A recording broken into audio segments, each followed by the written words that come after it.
بسم اللہ الرحمن الرحیم، الحمدللہ رب العالمین والصلاة والسلام علی رسول الکریم۔ اللہ جل شانہ کا فضل ہے، اس کا احسان ہے، اس کا کرم ہے کہ اس نے ہمیں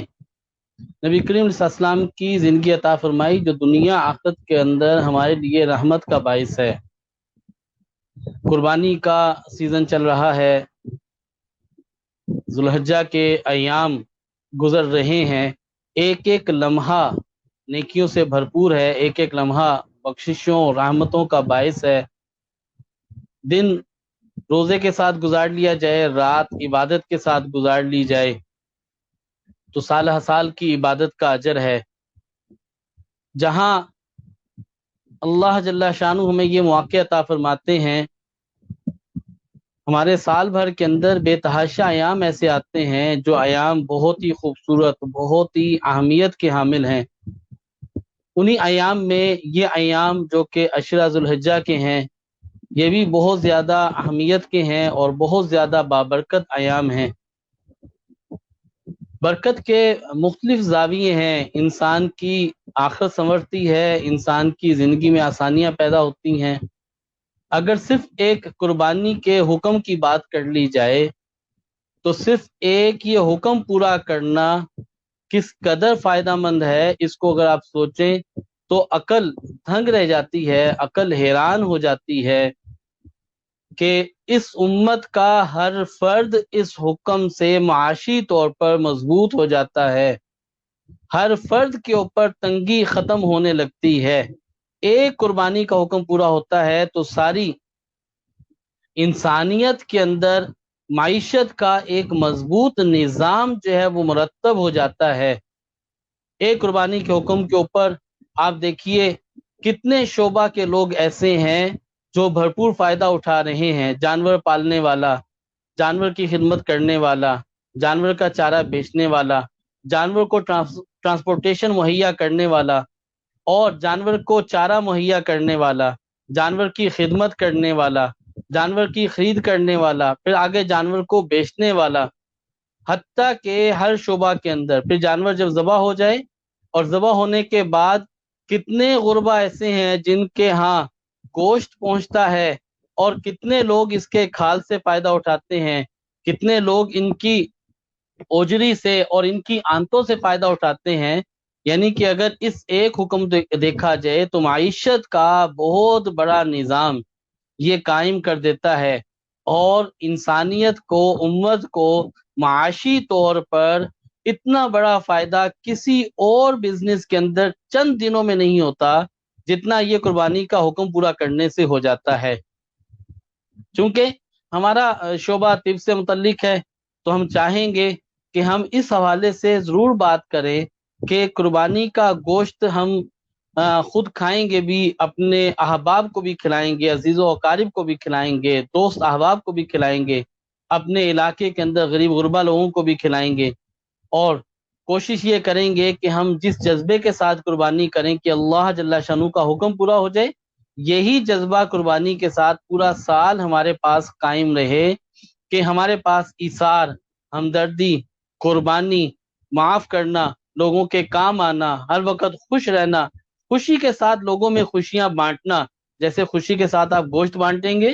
ایسے ہی سارا سال خوشیوں کے ساتھ آپ جو ہے وہ لوگوں کے اندر خوشیاں بانٹیں، لوگوں میں احساس کو زندہ کریں، لوگوں میں محبت کو زندہ کریں، لوگوں کے کام آنے کو زندہ کریں۔ یہ قربانی کا موقع ہمیں ہمارے رویوں کے اندر بہت زیادہ مثبت تبدیلی کا باعث بن جائے، اور ہمارے مزاج کے اندر بہت زیادہ مثبت تبدیلی کا باعث بن جائے۔ اس حوالے سے ہماری زندگی کے اندر کیا ہوگا؟ چین، امن، سکون، راحت عطا ہو جائے گی۔ اور آپ یہ دیکھیے کہ اب اس سیزن میں ہم بہت خوشی کے ساتھ گوشت کھائیں گے بھی اور کھلائیں گے بھی۔ تو سب سے پہلے ہمیں کیا کرنا ہو؟ گوشت تو یقیناً ہر عید پہ اور پورا سال گوشت کا استعمال کیا جاتا ہے، لیکن عید الاضحیٰ کے موقع پر اس کا اہتمام بہت زیادہ ہوتا ہے۔ تو ہم گوشت کھاتے وقت میں اگر اس بات کا خیال رکھیں کہ گوشت کا استعمال کرتے وقت میں ہم سنت مبارکہ کی نیت کریں اور سنت مبارکہ زندہ ہو جائے تو یہ سونے پہ سہاگا ہو جائے گا۔ اب دیکھیں حدیث مبارکہ میں آتا ہے جس کا مفہوم یہ ہے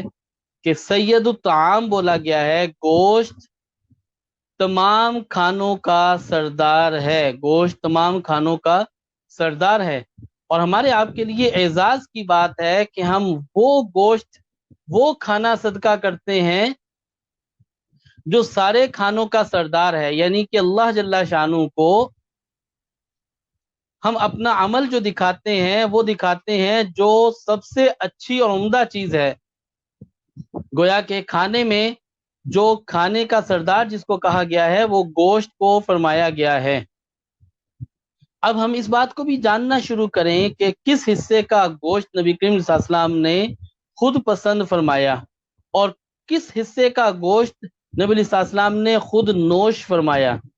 تاکہ اگر گوشت کھاتے وقت میں آپ اپنی نیت کی اصلاح کریں اور اس بات کی نیت کر لیں کہ نبی کریم علیہ السلام نے اس حصے کا گوشت کھایا اور میں بھی اس حصے کا گوشت اس وجہ سے کھا رہا ہوں کہ یہ نبی کریم علیہ السلام نے اس گوشت کو نوش فرمایا، تو یہ گوشت کھانا سنت بھی ہو جائے گا اور آپ کے دل کے اندر نبی کی محبت کے بہت سارے ذرات بھی پیدا ہونا شروع ہو جائیں گے۔ ترمذی کی روایت ہے، حضرت ابو ہریرہ رضی اللہ تعالیٰ عنہ فرماتے ہیں کہ آپ صلی اللہ علیہ وسلم کو دستی پیش کی گئی تو اس میں سے آپ نے دستی کا گوشت نوش فرمایا اور دستی کا گوشت نوچ کر کھایا، یعنی کہ اس گوشت کو استعمال فرمایا، گویا کہ دستی کا گوشت کھانا سنت ہے۔ اب دستی کا گوشت بہت سارے لوگ پسند کرتے ہوں گے، لیکن اس لیے پسند کرتے ہوں گے کہ یہ گوشت جو ہے کیا ہے، یہ گوشت جو ہے وہ اچھا گوشت ہے یا اسے ذائقے میں اچھا لگتا ہے۔ اگر یہ بات سوچے کہ نہیں نہیں میرے نبی نے دستی کا گوشت کھایا ہے، مجھے دستی اس لیے پسند ہے کہ میرے نبی نے دستی کا گوشت نوش فرمایا ہے، تو یہ دستی کا گوشت کھانا کیا ہوگا، آپ کے لیے نبی کی محبت کو بڑھانے کا باعث ہوگا، یہ عمل آپ کے لیے نبی کی محبت کے ساتھ اظہار کا باعث ہوگا۔ جہاں آپ جس جذبے شوق کے ساتھ قربانی کر رہے ہیں، وہیں اگر آپ نبی کریم صلی اللہ علیہ وسلم کی اس سنت مبارکہ کو سامنے رکھتے ہوئے اس گوشت کو بہت شوق کے ساتھ کھائیں گے اور اس شوق کے ساتھ کھائیں گے کہ میرے نبی نے اس گوشت کو کھایا، تو یہ بہت زیادہ پسندیدہ ہو جائے گا۔ اسی طرح حضرت ابو رافع رضی اللہ تعالیٰ فرماتے ہیں، حضور صلی اللہ علیہ وسلم کے پاس کسی نے بکری ہدیہ بھیجی اور میں نے ہانڈی میں ڈال دی، اور آپ جب تشریف لائے تو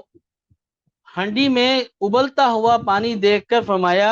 دریافت فرمایا اس میں کیا ہے؟ میں نے عرض کیا اے اللہ کے رسول، بکری کا گوشت ہدیہ آیا ہے جو پکنے کے واسطے رکھا ہے۔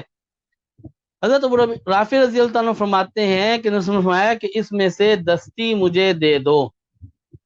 گویا کہ دستی کا گوشت کھانا سنت ہے اور دستی کا گوشت نبی کریم صلی اللہ علیہ وسلم کو پسند تھا۔ حضرت عبداللہ بن جعفر رضی اللہ تعالیٰ سے منقول ہے کہ نبی کریم صلی اللہ علیہ وسلم نے فرمایا یقیناً بہترین گوشت جانور کی پیٹھ کا گوشت ہے، یہ مسند احمد میں روایت ہے، گویا کہ جسے ہم کہتے ہیں جانور کی پٹھ کا گوشت مشہور ہوتا ہے عام طور پہ، یہ گوشت نبی صلی اللہ علیہ وسلم نے فرمایا کہ یہ بہترین گوشت ہے۔ اسی طرح ایک اور روایت میں آتا ہے جو کہ صحیح بخاری کی روایت ہے، حضرت عمر رضی اللہ تعالیٰ عنہ عمر بن امیہ فرماتے ہیں کہ میں نے دیکھا آپ صلی اللہ علیہ وسلم کے ہاتھ میں بکری کے شانے کا گوشت تھا اور وہ کاٹ کر کھا رہے تھے، یہ صحیح بخاری کی روایت ہے، گویا کہ نبی کریم علیہ السلام نے بکری کے شانے کا گوشت بھی پسند فرمایا اور بکری کے شانے کا گوشت بھی کھایا ہے۔ اب کیوں نہ ہم نیت کریں، جس کسی کو شانہ پسند ہے تو وہ اپنی وجہ سے شانے کو پسند نہ کرے بلکہ اپنی نیت کی اصلاح کرے کہ میں تو شانے کا گوشت اس لیے کھا رہا ہوں کہ میرے نبی نے شانے کا گوشت کھایا ہے، میرے نبی نے شانے کا گوشت کھایا ہے، تو یہ اس کے لیے انتہائی پسندیدہ ہو جائے گا، یہ اس کے لیے انتہائی مؤثر ہو جائے گا۔ اسی طرح حضرت زباع بنت زبیر آپ صلی اللہ علیہ وسلم کے چچا زبیر بن عبد المطلب کی بیٹی تھی، یہ فرماتی ہیں کہ نبی کریم صلی اللہ علیہ وسلم کو گردن کا گوشت پسند تھا، نبی کریم صلی اللہ علیہ وسلم کو گردن کا گوشت پسند تھا، اور اسی طرح ایک موقع پر یہ فرماتی ہیں کہ نبی کریم صلی اللہ علیہ وسلم کو پتہ چلا کہ